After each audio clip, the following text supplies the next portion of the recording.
Hello, hello, hello, hello, hello. It is what it is. It is what it is. This is the second broadcast of It Is What It Is, and give you a chance to get out there and get the message to be known about what we're here to talk about. It is what it is. Today we're going to focus on absentee ballot, but we're not going to do that as a totality in this conversation. Shots out trying to get those people to get the opportunity to come onto the platform so we can have a healthy discussion about absentee ballots. There are a lot of myths, there's a lot of misconstrued misinformation being put out there on absentee ballots. And so basically, I want to make sure it's clear that we understand what the absentee ballot is all about and ensure that we get more people to show up to the ballots as far as absentee ballots concerned. Next year's election is going to be a very, very important election. It is for the state of Georgia, is what I call the grab for the state, from the governor to the lieutenant governor, to ag commissioner, to attorney general, insurance commissioner, all those positions, labor commissioner, all these positions will be on the ballot come 2022. And it's very important for us to test the limits as far as absentee ballots is concerned going into next year. We also have a lot of elections coming up locally throughout the state of Georgia. And you have municipalities across the state of Georgia that's going to have elections. And we also want to make sure that those elections have a greater turnout than what we've had in previous years. So I ask you to go out there, tune in, share. Robert, what's going on with you? My dog, he's trying to come out the door so he can try to hear what's going on too. But we want you to share, and have this healthy discussion about the absentee ballot. There's a lot of myths, there's a lot of discussion that we need to be having about this. And so if you get the conversation out there, we understand what we need to be doing when it comes to this absentee ballot, we will have a better sense of pride and understanding when it comes time to turn that piece in. And so once again, I'm gonna stop saying it at the 5-minute mark. Please share. I've shared this on my platform. I've shared this on the other platform. Last week, when we did the show last week, I had it aired on my platform and on the ATR platform as well. And that's Rocky. Say hey, Rocky. That's Rocky, y'all. I had it on my platform. Go to the cage. Go. I had it on my platform. I also had it on the ATR platform. But what I saw was comments and discussion was being done on both platforms. So therefore, what I am doing is we're airing it strictly on the ATR platform because, hey, we said we were going to do this on ATR, all things relevant, and we want to support all things relevant. This conversation, when I come to you, is about national playing into the local agenda here in our local community. My local community is Chatham County, and I care about it near and dear. But what we need to do is we need to see how trends are being expressed and done throughout the national scene and bring it here locally so we can make sure that policy trends change in our community. And I think a lot of issues going on in our community are affecting our community because we have never truly went and became a policy-driven community. What that means is, as a totality for the whole community, creating policy to drive the narrative for our community. We do a lot of rambling and we do a lot of discussions outside our sidebar chair or armchair quarterbacking and all those conversations in private and public sector. But what I'm encouraging us to do is start to bring those conversations, document them, and then after you document them, bring them to our city council, bring them to our county commission, bring it to all those areas that affect us, because that's the way we're going to check and effectuate, make change. And so with that being said, I'm up to 9 people listening to the conversation. I'm going to go into the conversation about absentee ballots. As we know out there in this world, there has been a change when it comes to our electorate throughout the state of Georgia. Georgia voting system was hijacked. Now, mind you, the Republicans put this voting system in play about 12, 14 years ago. And now the Democrats have caught up, and now they're playing the same playbook as the Republican Party. And because of that, we have 2 U.S. senators who are Democrats in the House as far as the Senate is concerned. And what we have to do next is we have to really change and make Georgia blue. The way we do that is we have to make sure we show up to the polls in 2022. And when we talk about showing up to the polls in 2022 and showing up to the polls in 2021, that becomes a discussion. And I think the biggest discussion we should be having right now is the absentee ballots. And so me and my intern that I deal with in my office on my part-time job, we went through the absentee ballot and we saw the fact that there's some misconstrued information out there when it comes to absentee ballot that I wanted to address and discuss today on this platform. And that first thing is the absentee ballot right now. If you have access to a computer, you can fill out that absentee ballot on your computer right now. You can go to the Secretary of State's office, pull and download that application. And when you pull and download that application, it is a fillable application on the web on the Secretary of State's website. Now you fill that out. You fill it out completely. When it gets to the point where it says asking for a driver's license, it is only requiring to present a picture ID on that absentee ballot. It is only asking you to present that picture ID on the absentee ballot if this is the first time you have voted in the state of Georgia. If you have already previously voted in the state of Georgia and you have a Georgia driver's license or a Georgia state ID, on that top line, you can put the Georgia driver's license number. And you have to put your birthday. But you do not, if you are already a registered voter who has already voted in previous races, you do not have to make a copy of your ID. Let's be clear about that. In the past, it was stated that you had to put your ID on there. If you are a registered voter from the state of Georgia and you have voted in previous elections and you have presented an absentee ballot in the past, you do not have to put your ID on there. And so with that being said, if you put your birth date and your driver's license ID number or your state identification number, that is all you have to submit to the Board of Voter Registration. Now, this is in Chatham County. Now, I can't say anything outside of Chatham County, but this is talking to Chatham County. When I talk to them about Chatham County, all we need to make sure is we have the birth date and the state ID number, the Georgia ID number. Now, it says, or underneath the driver's license number, and it says, I do not have a Georgia driver's license or identification card, and I am providing a copy acceptable identification below. And at that point, that's when you put an out-of-state ID or a different ID outside of a Georgia ID or an identification or driver's license number. And so with that, it says, make sure your identification of your ID or document is visible. Take a photo of your full completed application and submit it electronically to your elections office address online. You can send it to Elections Secretary of State, that website. You may also submit a hard copy of your application via U.S. mail or in person to your elections office. If your acceptable form of identification does not fit in this box, please attach a copy and submit it with your application. So it is not as hard as it meant to be. But what I think the problem is going to be now is having people or identifying African Americans in our community who may not have a Georgia driver's license or a Georgia state ID.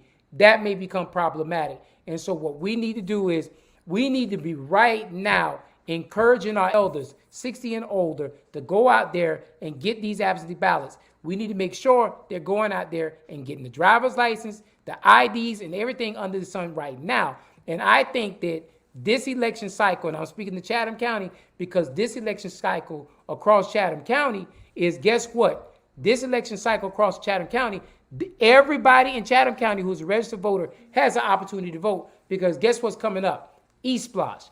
And I won't talk about eSplosh this week. I will talk about eSplosh next week because I got the list of all the projects that's coming up in the eSplosh, and I want to make sure that we here in our community understand what we're voting for. Now, I don't get paid to do this, so I can talk about eSplosh all day long. But the reason why the Board of Education and those other entities are not putting it out there because they cannot spend money on talking about the Splosh. So that's why you're not hearing a lot of latitude, a lot of language about the Splosh that's going to affect us in our community. So if you really want to learn more about the Splosh, I ask you to tune into next week because that's when we're going to have that discussion about those Splosh projects that will be affected by if we say yes or no, up or down on that Splosh. And I'm going to read the exact language that will be on that platform, that will be on that ballot. So those people who live outside of those 5 municipalities, that have election, you still have an opportunity to show up to the polls, and you still have an opportunity to be able to vote. And so what I'm asking y'all to do, I'm pleading, I'm begging, I'm doing everything I can to ask y'all, please show up to the polls and let's make sure we vote up or down. Like I said, I'm not going to pick or choose or tell you what to vote for, but I will give you the language and the latitude and give you that healthy discussion and give you a platform to have this conversation among ourselves. So with that being said, back to the absentee ballot. The absentee ballot is stupid, simple, easy. When I filled it out, it took me less than 3 minutes to fill it out on my computer. And so my thing is it's a 2-pager if you're going to assist. But if you're not going to assist and you want to fill it out yourself, it's a fillable document that you can go to the Secretary of State website and you can be able to pull that thing down. And what I'll do is in a separate email when I submit and send out the email link for next week's meeting, I'll make sure I put that Secretary of State website on my Facebook page, because it's very, very important that we fill out this absentee ballot, because guess what? Now the other fact that it did change is no longer set for you to be automatically put in the system as an absentee ballot. So every time we have an election, we have to go out there and apply for the absentee ballot. And then my thing is, if the absentee ballot doesn't show up within the 1 to 2 week time period, we need to call the Board of Voter Registration, not Board of Elections, the Board of Voter Registration, to find out why our application hasn't come. And another thing that I want to talk about the fact that, as you know, I recently moved to Pooler, Georgia. And moving to Pooler, Georgia, I had to change my driver's license. Guess what? It's stupid simple once again. I went to the Department of Driver Safety Service, and guess what? I did everything online, and in 1 week's time, I had a brand new driver's license in my hand. It cost me $0 to transfer my driver's license from one location to the other, because they cannot prevent you from being a registered voter. And another thing, in that whole discussion at the end, when I did my application for my driver's license, it asked if I wanted to change my voter registration address. And I didn't even leave my computer. And in less than 10 minutes, I had a new driver's license 1 week later. And 2 weeks later, in the voter registration system, my address changed from my old address to the new address. Society has gotten a whole lot better when it comes to us being able to be out there and to be able to be tied to the system right and fair. And so my discussion moving forward is, I'm not going to talk about negative. What I'm going to start talking about is positive. And what I mean by that, I'm still going to highlight there's a lot of BS out there. But in my conversation about that BS, I'm going to ask you, I'm going to challenge you, what are you going to do different than the BS we already been dealing with? And so I encourage you to go out there, take the time, share this information. After this is done, it will be on ATR's platform.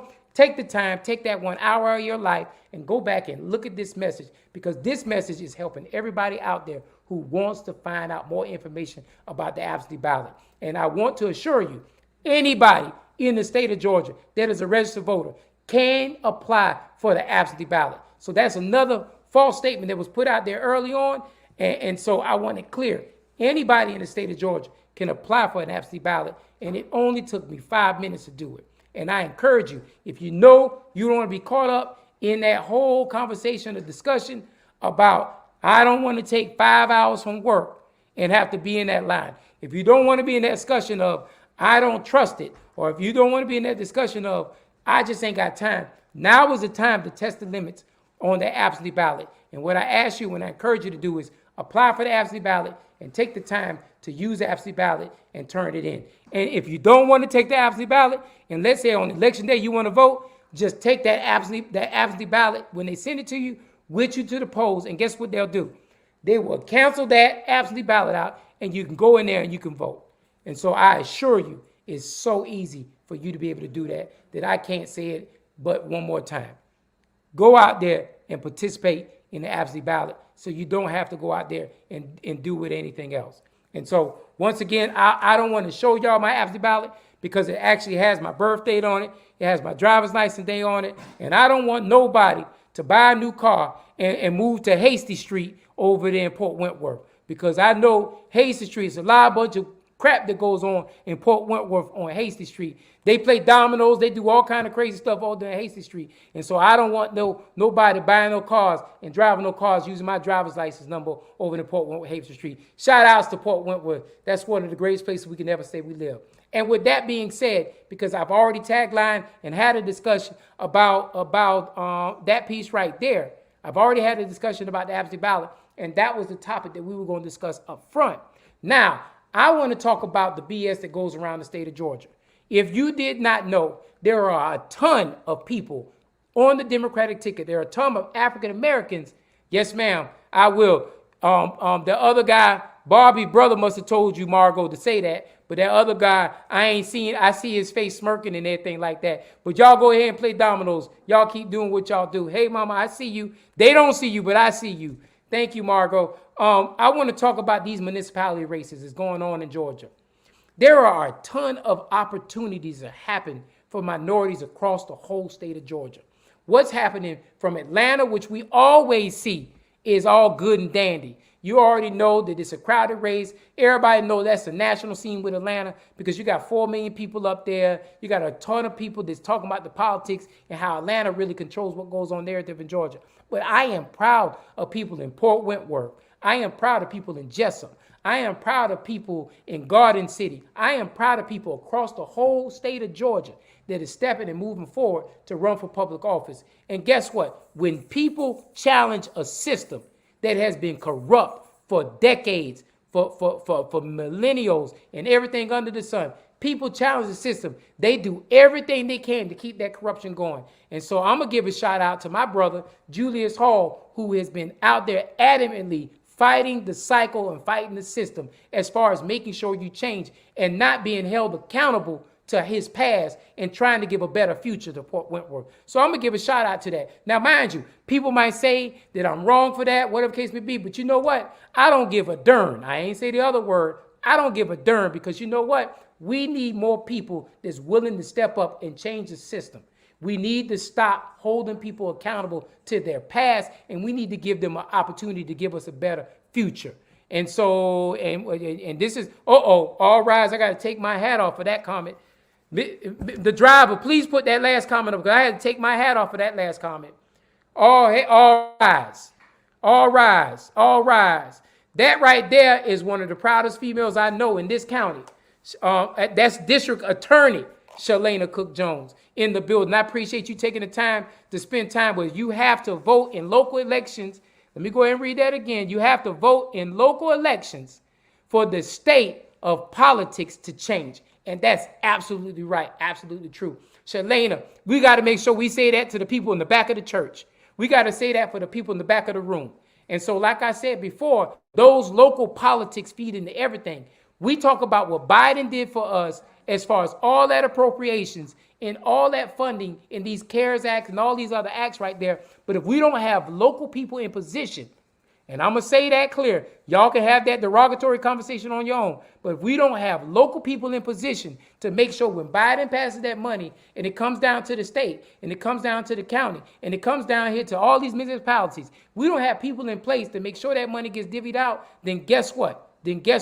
We are our own worst enemy. It is time for us to wake up and make sure when we have cities like Port Wentworth that has a majority African-American community and we have leadership up there who don't look like those leaders up there in them positions, then shame on us for not going out to the polls and voting and not coming to the polls and running for those seats. And so that conversation is not just going on in Port Wentworth. That conversation is also going on in Swainsboro. I've had conversations with Swainsboro recently, where Swainsboro is also 60% African-American community. And the mayor has been in that seat. It's a Caucasian male who is tied to the Republican agenda and the Republican Party. And he's been the mayor for going on 20 years. And guess what he's doing? They want to make sure that that money that was appropriated from the top in the federal to get down to these local positions. And because we don't have people in position, guess what? That money is being resent back up the chain of command to the federal government as if to say, we don't need that money. We have to start stepping up. We have to stop voting in the 20, 30, 40 percentile, and we got to start voting in the 60, 70, 80 percentile because that's how you effectuate change.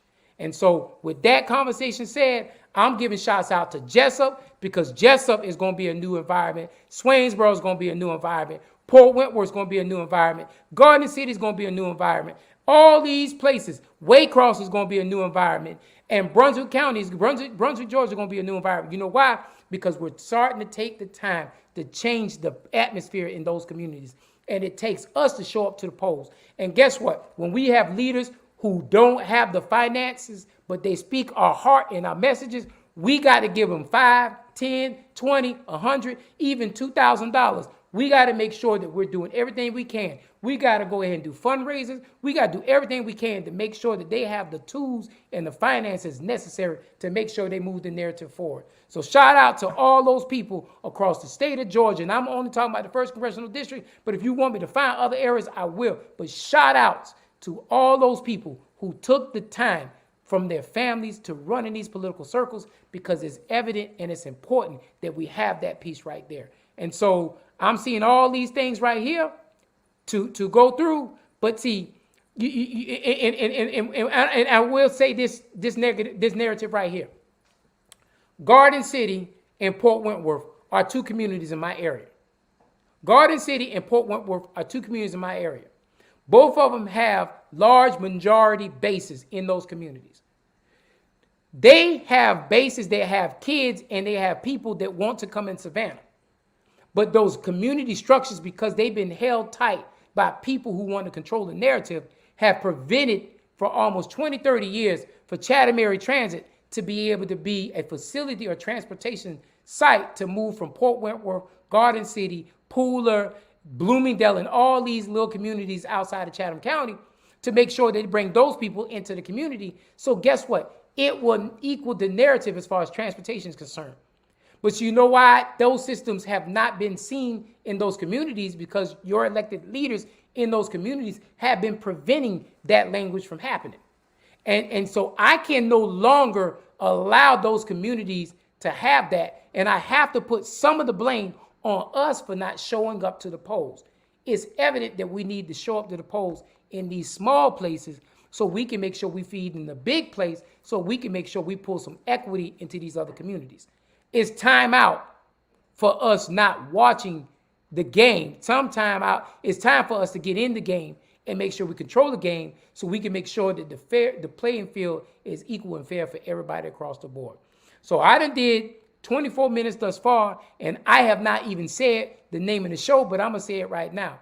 It is what it is, and it will remain what it is if we are not willing to change the cycle. And so I encourage you, my DA, my favorite DA in the state of Georgia, my favorite DA in the state in the United States of America, heck, my favorite DA one day who's going to be the Attorney General for the state of Georgia. I'm going to call it out. As she has said, we must get out there and vote. And we must make sure we got people like our DA. I give a shout out to our tax commissioner. She has done a phenomenal job. She has changed the narrative. She is moving forward as far as what we need to do in our community. More people's homes have been saved under this current system than ever before. Because you know why? It was a takeover of Savannah, Georgia. And so the previous situations looked away and didn't help people out in majority from losing their houses. Sonia Jackson has done her job as far as making sure we protect people from keeping in those houses. And so between her and Shalana, I'm going to get them on this show so we can have real good, candid conversations, because it's too important for us to have those conversations in our community. But if you understand what I'm going to say, I said it early, I'm going to say it again. I'm going to stay positive, but not only am I going to stay positive, but I'm going to stay on task with policy, because we keep losing because of policy. We got to make sure that our people are putting progressive policy to the table. And that's why we have people like Shalana Cook Jones and Sonia Jackson. They're at the forefront of bringing positive policy that's progressive for our community. And I know Shalana, I done seen some of her work, and my thing is, I'm not going to take her credit. I'm going to let her come on. Boy, I tell you, she's going to come on here, and she's going to talk about her platform, and she's going to make sure that it is fruitful. And you know, Ramona, I don't even speak unless I know the facts. And sometimes I question people and have the facts just to see how some people come to me and see how they're going to present a different realm of what facts really means. And so shout outs to Shalane Cook Jones. Shalana, all I need you to say is you committed to come on the show, and you can pick a Friday, and you tell me when you want to come on, and you tell me about the platform as far as what's going on, what you got going on in Chatham County. And then we have a healthy discussion to talk about what policy and how we need to take on the Chatham County Commission, the city of Savannah, and those other municipalities under your jurisdiction to make sure that we are doing right by our people. Because it's time out for us being passive and allowing even black folk who elected and in position for us, it's time out for them to get a buddy pass. It's time out to call them out. And so I appreciate it, Madam DA and Sonia Jackson. I appreciate y'all too for stepping to the table. And see, nobody talks about this. Shalana Cook Jones, nobody talks about this. We have more Democratic presence in our community now than we've ever had before. You know why? Because people stepped up to the polls and voted, and not just voted, they showed up and ran for public office. And guess what? All it needed was people to step up and run for public office. And I'm encouraging you, if you don't like the cycle, follow the chain of command. Me and my parents had this discussion this afternoon. My dad said, well, I just called the alderman. And that's cool. If you got a great relationship with the alderman or the people, elected people in position, you call them. And if you call them and things get done, then hey, we good to go. But if you call them and they ain't doing nothing, I'll tell you, I'll be the first one to tell you. Be the first one to tell you.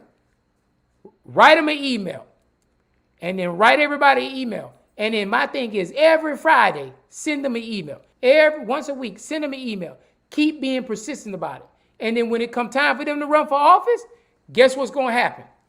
You take all those emails and put it on the table and say, these are all the emails I got for you. And hey, man, hey, that's a whole nother discussion for another day, Ramona. All those emails, put them in front of you, and I can't vote for you. But the second piece of that thing is you hold them accountable. But the second piece is if you hold them accountable, part of that accountability is making sure you find a candidate who can beat them and take that seat from them. And a lot of times, what you just said, we got bamboozled. But guess what? It's sad when you get bamboozled every 4 years by the same people. And that's not a failure on that person. That's a failure on the community for not holding that person accountable. So when we come up with the right conversation, we got to make sure that, and it's not documented, it's not been done. It hasn't been done. I agree with you. A paper trail is the best trail we can ever have. And so, Ramona, you already know how I get. I get just like this. Hey, you don't like it? Find somebody to run against that person. And guess what? If we don't find people to run against that person, we can't complain about that person getting that seat over and over and over again. And Ramona, you said it right. There's 3 types of people in this world. The first type of person is a complacent person. They see problems. They don't do nothing about those problems. They don't say nothing about those problems. They walk away from them problems. And guess what? They understand that the problem exists and they don't never challenge the problems. And that's the first kind of person. They quiet and they humble and they just say, man, I ain't got enough money to fight it. I don't want to get in a race. I don't want to get beat up. So therefore, I ain't going to say nothing. And I'm just going to allow them to do just what they did and do just what they run. And guess what? And people don't run. And the second group of people are the people that I hate worse than the first. And the second group of people are the ones who come on Facebook, talk cash trash about the people who are in office, talk cash trash about the system, call cash trash, never puts documentation to the table, never holds anybody's feet to the fire. And then guess what? They go on Facebook and complain. They do all that stuff under the sun. And then guess what? That person still wins because you know what? They never took the time to document. They never took the time to hold them accountable. They never took the time to anything like that. And so guess what? We're going to keep getting bamboozled, led astray, ran amok, and you can say all that under the sun. But the only way we're going to change the system is day one. When somebody gets in office, don't call them ugly. Don't call them stupid. Call them out on the policy they don't put forward. Call them out on the things they don't do. we can say all we want about being bamboozled and all that stuff. I'm reading the comments. We can say all that what we want about that stuff. But if we're not documenting our conversations to those people, then we're just falling prey to everything they do. Not enough constituents are contacting their elected officials about their concerns to take more than one. It takes more than one person to really make a difference. A closed fist gets further than the open sometimes. And the reason why that is true, see, Melinda, I ain't talking from a position where I'm hypothesis. I'm talking from theory. Let me tell you something. In my 4 years as an elected official, I can tell you this, the 3 or 4 times something actually happened was the 3 or 4 times them constituents sent 100, 200 emails to my email address. Because guess what? Those are the 3 or 4 times our elected officials, hey man, I just want to make sure it's understood. What is this about this thing that I got? My constituents are bank. See, when we got those 100 emails about an issue or problem, now mind you, we didn't fix it because that's a whole nother phase, but it was brought to the table. But if we're not emailing to make sure that we're doing what we need to do, then it's Wilson and Dixie. We can talk we can Facebook thug all we want. It ain't getting you nowhere. Now, I told you about 2. I want to make sure you told you about the most important one. And this is about communication. I didn't say that. See, when we talk about communication, we got a group of people that are complacent, meaning they accept everything under the sun. You know, the complacent people another face of the complacent people is this. They come to you and say, hey, man, you're doing a wonderful job in that position.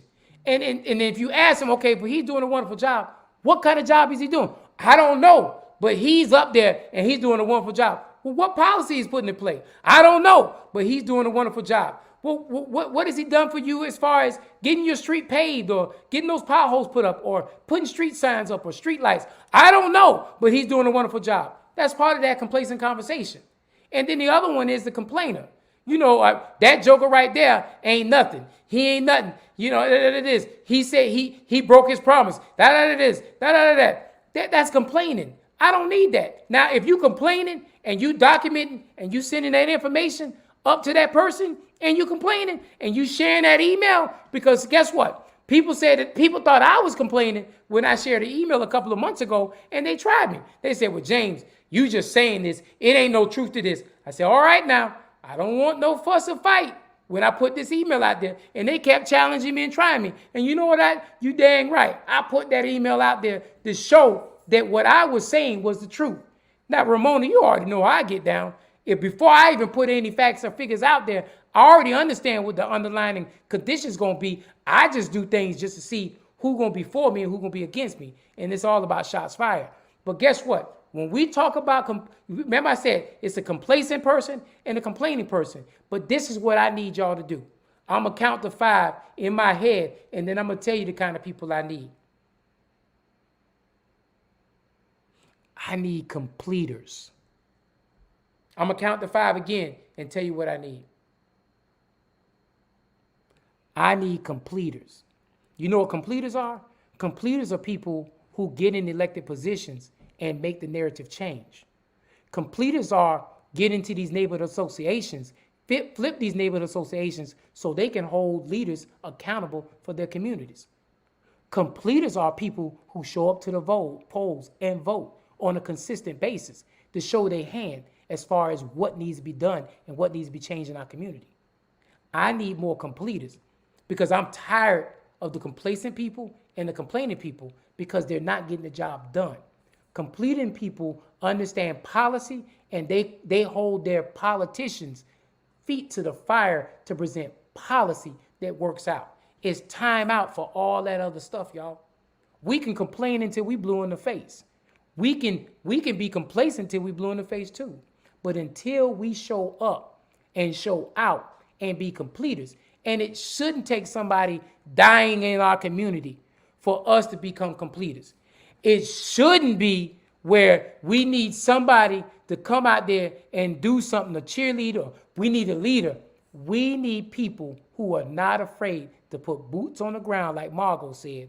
We need people who are not afraid to make sure that when these jokers in these positions, these elected positions, We can call them out all day with blue in the face, but we need to put it in writing when they do wrong. And guess what? We need to stop letting relationships dictate our discussions in our community. And the reason why I say that, we have a lot of relationships. Everybody is kin to everybody. Everybody done went to school with everybody. You know, everybody understands that a black person, I'm going to vote for a person because he's black. We got to cut these relationships. I'm in trouble now because I told y'all that we shouldn't be all voting for all black people just because we're black. All skin folk ain't kin folk. Let me help you out. Some black people have been doing way more worse for us in our community than the white folk who sometimes lead these discussions. And this ain't a race conversation because guess what? If you turn it into a race conversation, I will turn your behind out because this ain't about race. This is about policy. This is about politics. My thing is I care about leaders who are going to move my narrative forward. That's all I care about. And if I got to be the loud one in the room to call that out, then hey, I'll call that out. My mama told me last week in the discussion, I think John McMaster, hopefully he's on the show. John put out there what mayor did a better job or who should be the mayor. And the conversation was Van and Eddie DeLoach. And my mom, you know, I love my mom to death and she loves me. That's why she had this discussion with me. She said, which one was a better mayor, Van or Eddie DeLoach? And the person asked the question. They said, what was the question they asked? What's the difference? That was the question. What's the difference between Van and Eddie DeLoach? And I'm not going to belabor this discussion, y'all. But someone asked that question, and my mom said, my answer, I need to kind of tone my answer down. And my answer last week was, well, one's black and one's white. My conversation behind that, I didn't want to go into full discussion about the true differences because there are a lot of political conversations, and if you want to have that conversation with me one-on-one, I'll give it to you. But my thing is this: neither one of them have truly presented any policy to move the black narrative forward. Now, one has come up with, task force, and the other one brought up the fact that in 2015 they gave us a report saying that only African Americans are getting 3% of the contract work in Savannah, Georgia. And guess what? The problem with us was in 2015, the black community wasn't in an uproar about that. And so guess what? When we have these conversations, and you said it, I didn't. When we have these conversations, my thing, once again, is let's not focus on people. Let's focus on the policy they're not putting forward. And let's call them out on the policy not pulling forward. I don't care what somebody look like. I don't care what kind of suit they wear. I really don't care, on what agenda they have. All I care about is if you're not willing to put forth policy that benefits the skin tone I sit in, I don't have anything to say. And there's nothing wrong with that because a person in Osley Park feels the same way I feel about their community, the way I should feel about my community. But the problem is this: we don't hold folk accountable. I'm going to say that slow. We don't hold folk accountable. And Melinda said it best. We don't just hold them accountable in one person, folk. We hold them accountable in a multitude of folk. And policy, basic civics 101, controls the law and controls the land. And Shalana Cook Jones, she said it best. We got to stop just looking at national politics. Hey, we got to stop looking at just state politics. We got to look at politics in our own backyard. And if we're not looking at the politics locally, we're going to keep being second, third, and fourth citizens in our community. I can tell you right now, there's more letters buying the houses up in Tatumville, Sylvan Terrace, Liberty City, Cloverdale, Carver Village. All those are traditional black communities in our community. And guess what? All those are traditional black communities in our community. Augusta Ave corridor, all those are traditional black communities. And guess what? We had that situation last week where they showed you what they're getting ready to do. They're going to eliminate all these historically black communities. Garden City too. You're absolutely right. And we're talking about Garden City on one side, not Garden City on the other side. But you know what? When are we going to present policy to these individuals? And the other thing is, we got to stop last minute shopping. We should be presenting the plan that we want first. Because guess what? When we got the weeping time, it had already been done. When we got the fairgrounds, it's already done. I'm not telling you not to fight.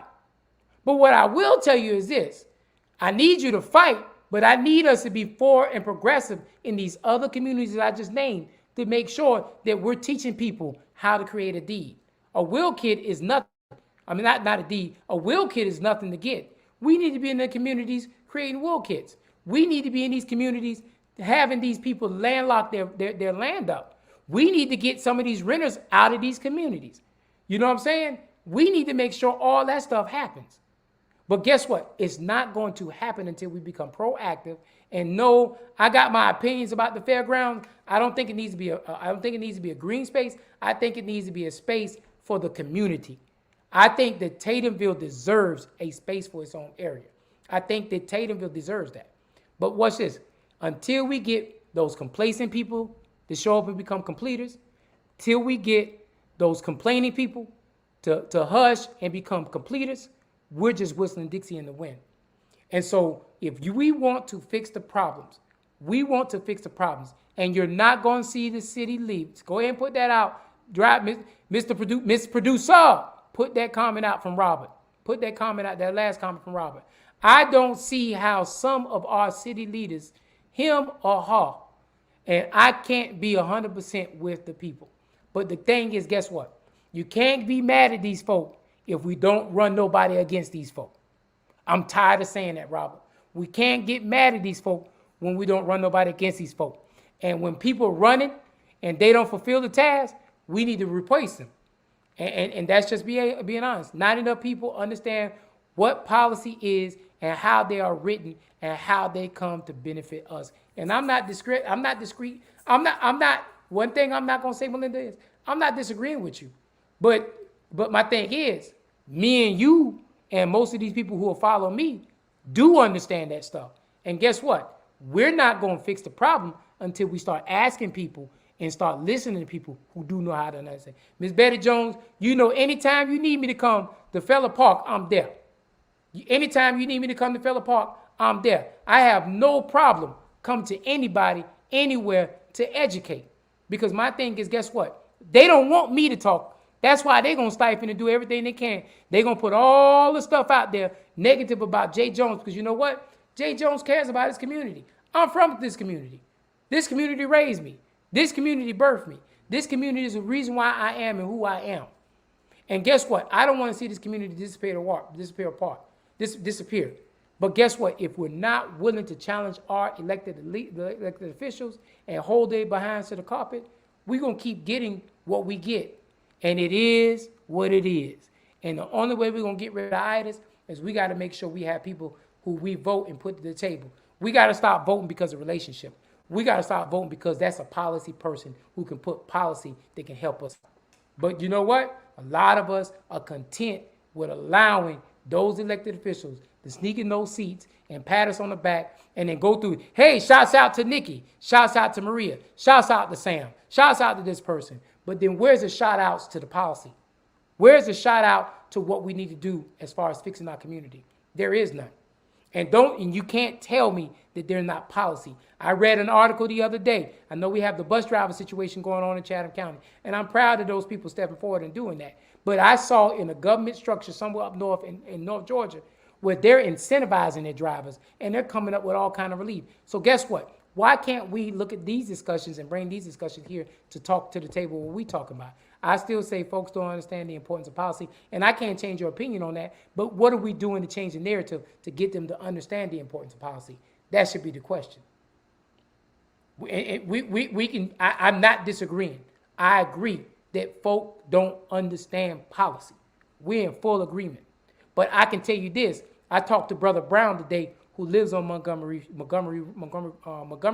Street, and me and him had a healthy discussion. He owns his property, and he's scared the city's gonna come and take his property away from him. But you know what I did? It was by God that I was helping Alderwoman Keisha Gibson Carter, and I got to meet Mr. Brown. In my discussion with Mr. Brown, I told him about making sure he got a will for his property. I told him what we need to do to get his property up to code and bring his property up to all these standards. So guess what? That conversation is this. Melinda, when I asked him, I said, well, why don't you communicate with your alderwoman and this, that, and the third? He didn't know who his alderman woman was. So explaining to me and telling me people don't understand the importance of policy, I get it.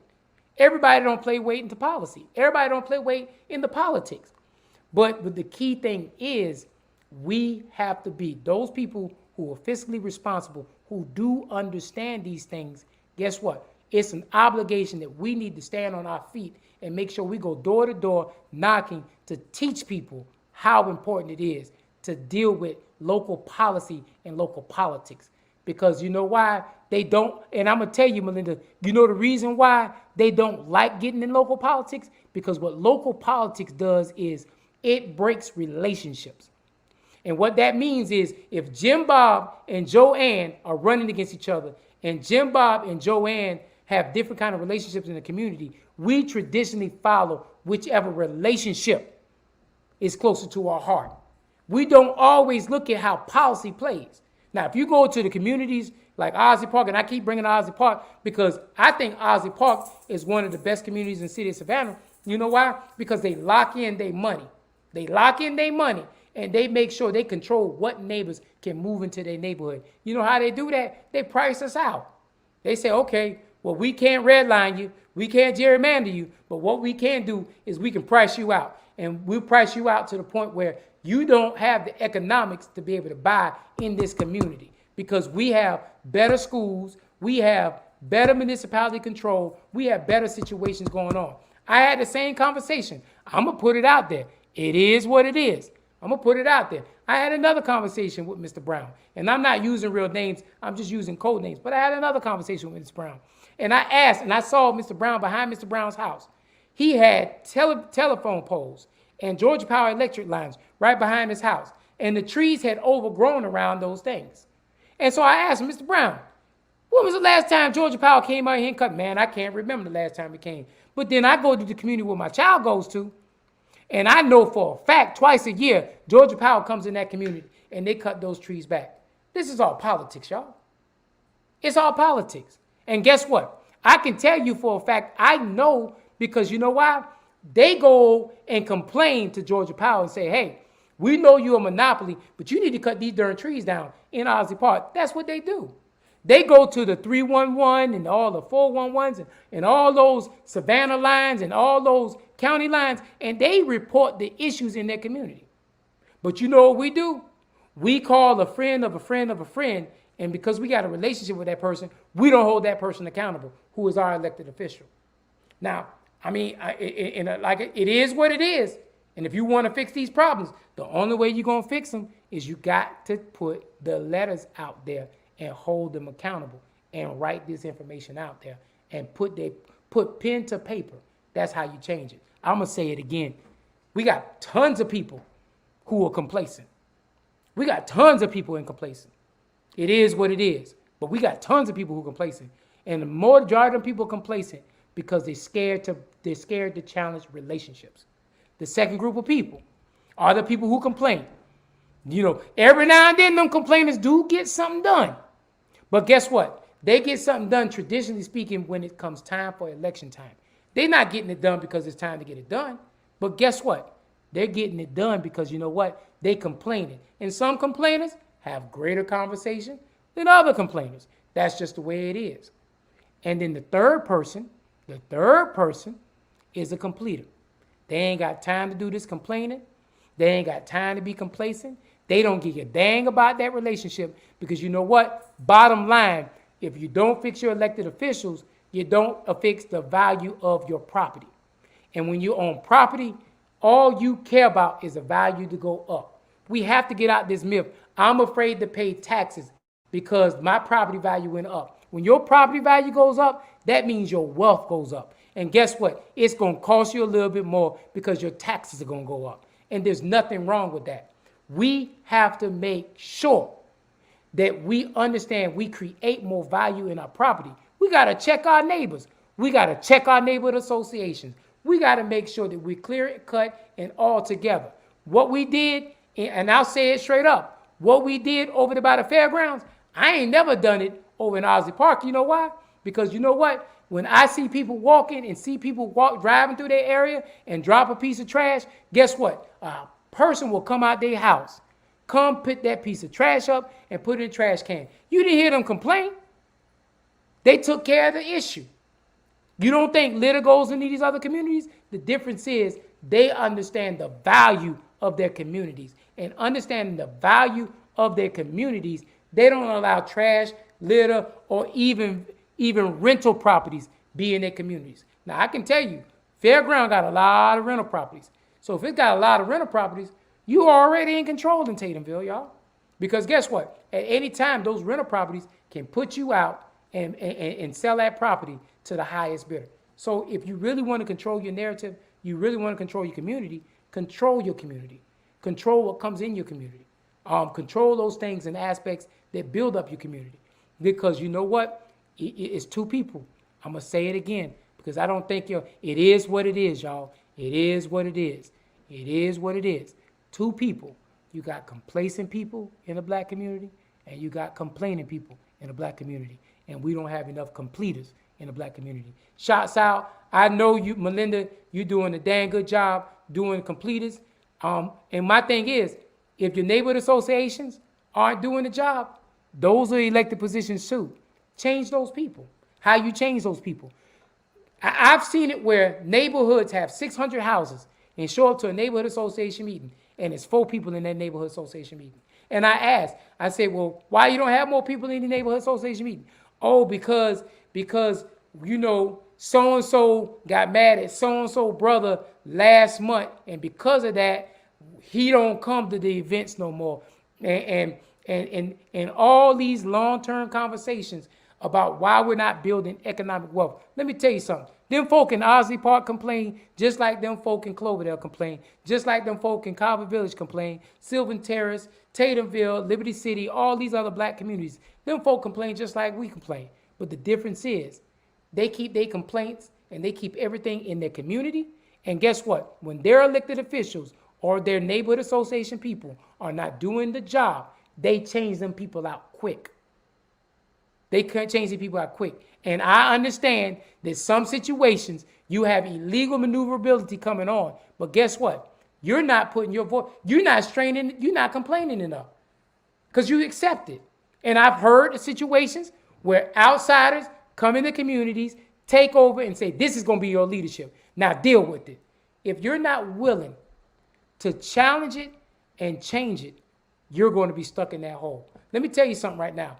There will be, by 2030, there will be more minorities. There will be more people of non-white descent in the United States of America come 2030. There's nothing they can do to stop it. There's nothing they can do to stop it. If that's being said and that conversation is being heard, what I'm encouraging you in these last 5 minutes is to change the narrative in our community.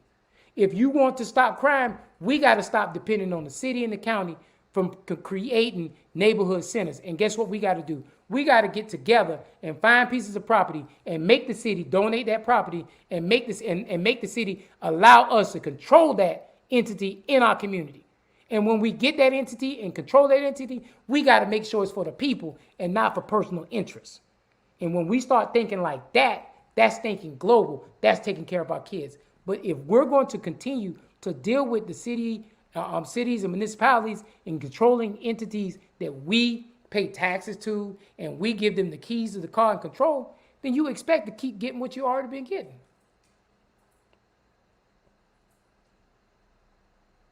And I agree with you. Yes, they need to attend neighborhood association meetings. I say it, I preach it, and everything under the sun. Like I said, we need to find more ways of making sure people show up to those platforms. Because I can tell you right now, to all those communities I call out, Robert Bryant, me and you talked about this the other day. Let me tell you something. Robert Bryant, I'm going to use you as an example because I can call you and apologize, but I'm going to use you as an example, Robert Bryant. You are the leader of a group of people. Now, if you got 5, 10 people show up, they'll smile and do everything under the same. But if you got 50, 100, 200, 500 people showing up, guess what?